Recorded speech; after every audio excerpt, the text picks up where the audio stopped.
an ammunition storage facility in Svatovo, a town on the still Ukraine-occupied part of Novorossiya, blew up for unclear reasons. The facility was reported to have stored, among other things, ammunition for the 300mm Smerk MRLs, but there are also reports that munitions stored there include book surface-to-air missiles. Therefore, the fire there might have been an effort to cover up illegal arms and ammunition sales, or even possibly an effort to cover up the MH17 shootdown.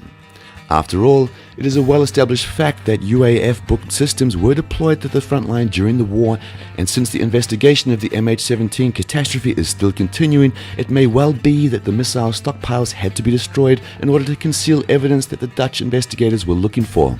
The missile that shot down the MH17 had a serial and batch number, with UAF in all likelihood having other missiles belonging to the same batch. Therefore, destroying them would remove an important piece of evidence implicating Ukraine.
The reconstruction demonstrates the effects of the impact and shows the marks where the cockpit was torn from the rest of the fuselage.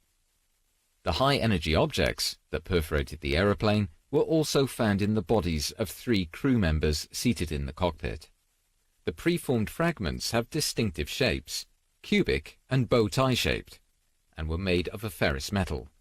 Some fragments had traces of aluminium and glass on them, proving that they had perforated the aeroplane from the outside. The 2 left windows of the cockpit particularly show perforation by preformed fragments.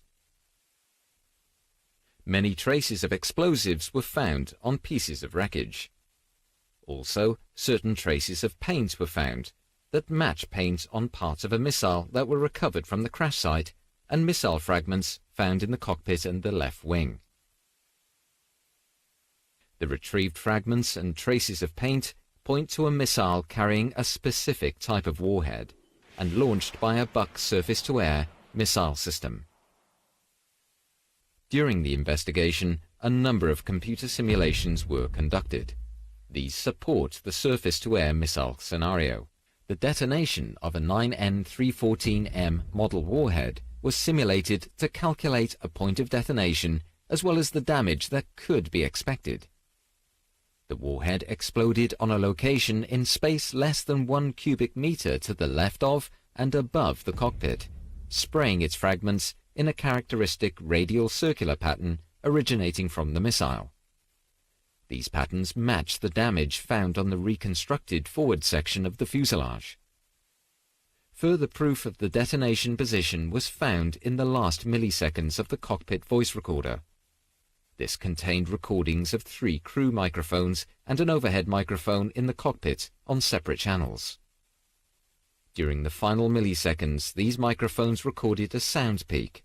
Based on the difference in timing of the recordings of the sound peak on these 4 microphones, a direction could be calculated. Now, Russia's air defense systems manufacturer Almaz-Antey has revealed that a Buk air defense missile was most likely responsible for the MH17 plane disaster.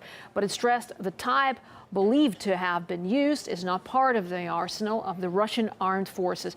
RT's Daniel Bushel joins us live now with more on this. Hi there, Daniel. So you have been present at the Almaz-Antey's press briefing. What has been revealed? Tell us more. Well, Russian defense contractor Almaz-Antey in the conference center behind us has revealed today the findings of its own investigation on MH17 plane crash. They analyzed the data from the scene, including the type of the damage on the fuselage. The companies say they came to the conclusion that it was most likely shot down by a certain modification of a surface-to-air missile. Here's what the company's director said about their findings.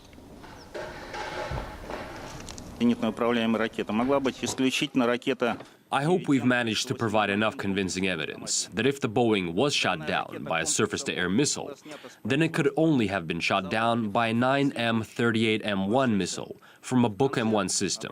Our factories stopped producing this missile in 1999. We could not have supplied these missiles to anyone in the 21st century. At the same time, we have proof that such missiles are being used by the Ukrainian military.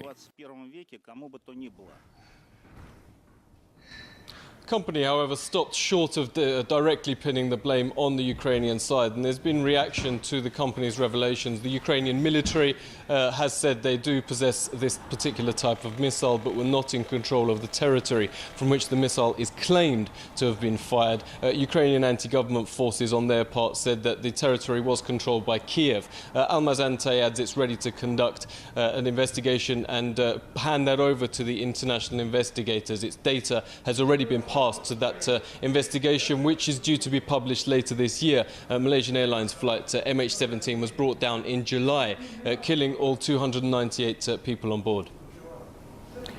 Being made. There are still more questions than answers on the catastrophe, and Russia's defense ministry is demanding information from Kiev, as Maria Fanoshina explains.